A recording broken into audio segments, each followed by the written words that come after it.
If I can just pick up on the issues around dispute settlement, which was one of the key areas in which the NHS can face undermining by trade agreements. You asked the question as to how we would counter those elements. We have said very clearly that we would not accept what are known as the ISDS, the Interstate Disputes Settlement procedures, or the ICS, which are the new court system which some more modern trade agreements have adopted.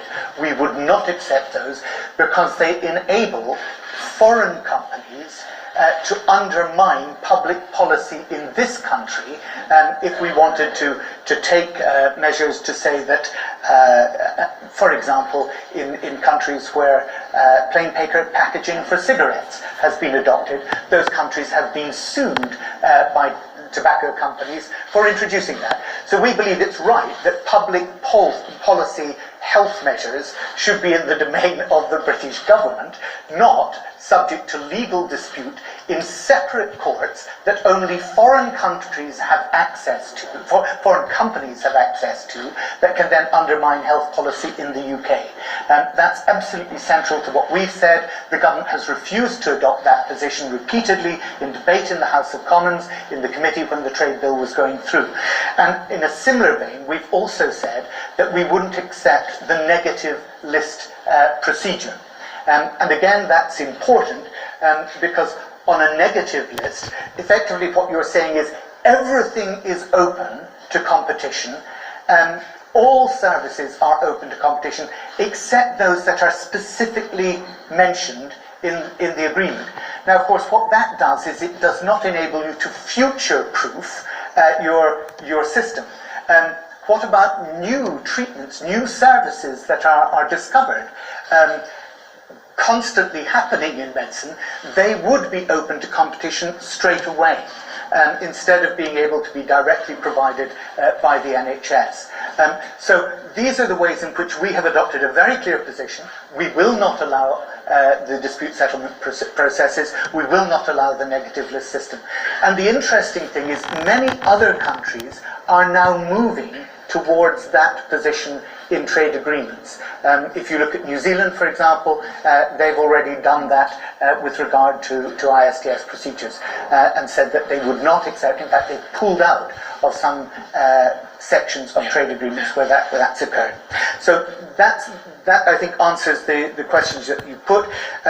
Can I also add to that please. on generic medicines? We announced at our party conference a policy of extending the provision of generic medicines within the NHS, particularly where the patents have been obtained by a pharmaceutical company, but there's been a very big public contribution towards the research costs of those medicines. Now, I recognise research in medicines is expensive, but we also recognise that the patents go on for a very long time, and these documents indicate why that is, in order to actually falsely keep medicine prices up. And so we will also be rolling out during the term of the Labour government a manufacturing facility for the NHS to manufacture its own generic medicines, which again would make the medicine supply cheaper. Many people who use the NHS, I'm sure everyone in this room uses the NHS, are completely unaware of the prices the NHS pays for medicines, because the NHS is quite rightly free at the point of need. And we're just pointing out that our strategy and our policy will reduce medicine costs in the NHS. Everything in these documents that I've revealed to you this morning indicates that a trade deal with the United States would actually increase the length of patent time and increase the prices that our NHS has to pay for medicines in this country. Yeah, absolutely. And of course, the other aspect of that is that when these documents talk about full access, what that also means is that NICE, the National Institute for Clinical Excellence, is precisely what they want to undermine. It's that capacity to control what NICE is able to do, and to make sure that our medicines are cost effective. They don't want that, and when they talk about full access, that's what they're referring to. Often in trade language, it's very covert what is being said, because they dress it up in convoluted ways, and you have to actually understand what these phrases mean. Full access means no NICE. I've now I would prefer Barry Gardner negotiating on behalf of this country than Boris Johnson. Just saying. Could I get Harry York from the Telegraph, then Kylie McClellan from Reuters, and Jim Pickard from the FT. So, Harry, first of all. Thank you. Barry, I just wanted to get some clarity from you. You were asked several times if you had firm evidence that ministers had effectively said that the NHS is up for sale. Could we just have some clarity on that, yes or no? Kylie? Kylie McClellan from Reuters. You've talked about the NHS not being up for sale under a Labour government, but would you also look to reverse any existing privatisations, and would there be any kind of legal or cost implications involved in that? Thank you. And Jim? Mr. Corbyn, it was clear from last night's interview that the promise not to raise taxes on people earning less than £80,000 isn't quite true. Are you going to advise colleagues to stop saying that there won't be any tax rises for people earning less than £80,000? Do you want to do those two now? Yeah, sure.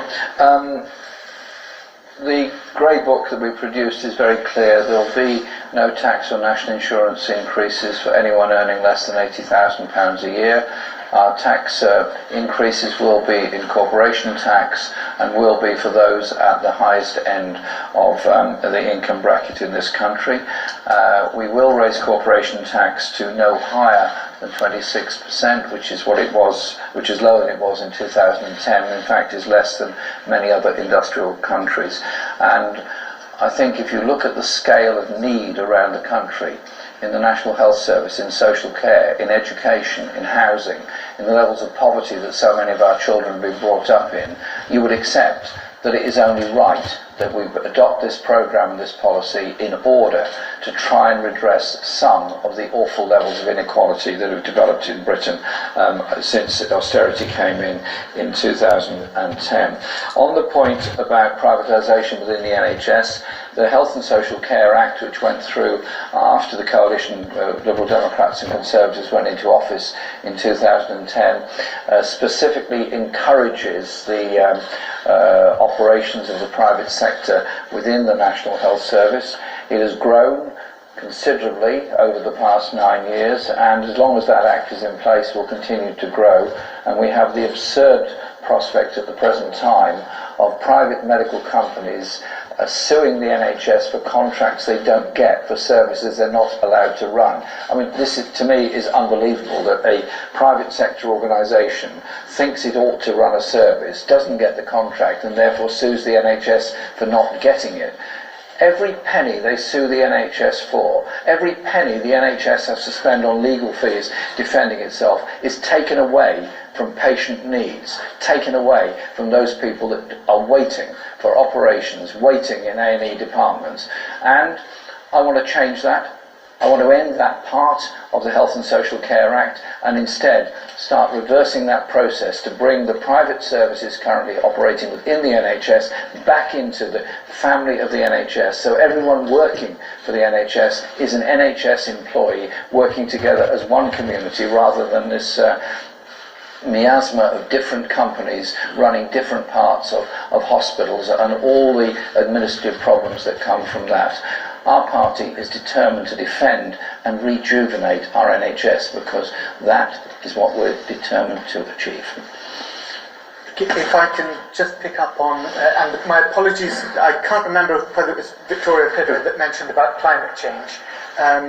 Pippa, I didn't respond to that when I should have. The way in which we want to deal with this in trade agreements is very clear. What we've done in this country is we've reduced our emissions over the past decade and more, but we've done that in large measure by exporting some of those emissions, so that we're now importing goods that have been produced abroad and the emissions are being produced over there. And what we need to do, particularly in trade agreements, is to ensure that we're not simply consuming the emissions that we've offshored.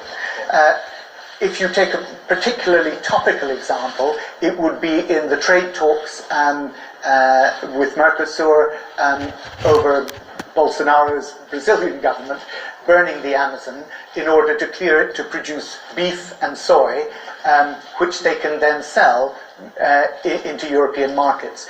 Now, it seems to me that if we have a robust policy on climate change, we should not then be negotiating trade agreements which are accepting that beef and soy that is being produced from deforested rainforest. So it's really trying to have a joined up, a comprehensive look at the way in which trade agreements impact on all our policies, whether it's the National Health Service or whether it's our climate change policies, and trying to make sure that we're doing the right thing at all levels. Harry, you asked for firm evidence about ministerial involvement and whether in fact it was right to say that they had put the NHS up for sale. If I can just hold this up again and show you how thick it is. It doesn't take 6 meetings and 540 odd pages to say the NHS is not for sale, right? I think you have to be realistic. That is a very long way of saying no. In fact, it's saying yes, and let's discuss how. And as Jeremy has already quoted in his remarks, the passage in that set of documents where it is explicitly said that we're now ready in the negotiations, we've done all those preliminary negotiations about how trade can affect our National Health Service, and we're ready now to take it to the stage where we get it formalised in a set of words. So I don't think there's any doubt on that. As to the timing of meetings of ministers, then I don't have that to give you specifically at the moment, but George Hollandbury met with officials, and indeed on the climate change aspect, you only need to look back when the now Minister of State was in Brazil just a couple of months ago to see that these negotiations are actually happening at ministerial level. Barry, just before we finish, while our photographers seem to be having a seance down here together at the moment, in a very cosy looking circle. The point about environment and climate change, this is obviously a very important part of this election campaign and very central to our policy. We will be including issues of climate change as part of our strategy, where we got this country to become one that had declared a climate emergency. And Barry's quite right. We cannot go on luxuriating in the idea we're reducing emissions whilst at the same time importing goods that we know have been made in the most appalling circumstances or done the most appalling damage to the natural world, such as the burning of rainforests in West Africa or Brazil. And so this is one of the many step changes that a Labour government will bring to the way in which policies are developed in this country. Okay, ladies and gentlemen, thank you very much for your attendance this morning. And can we say thank you very much to our friends from the National Health Service for all you do in your work for the lives of all of us, and of course for your help this morning in distributing the documents. Thank you very much.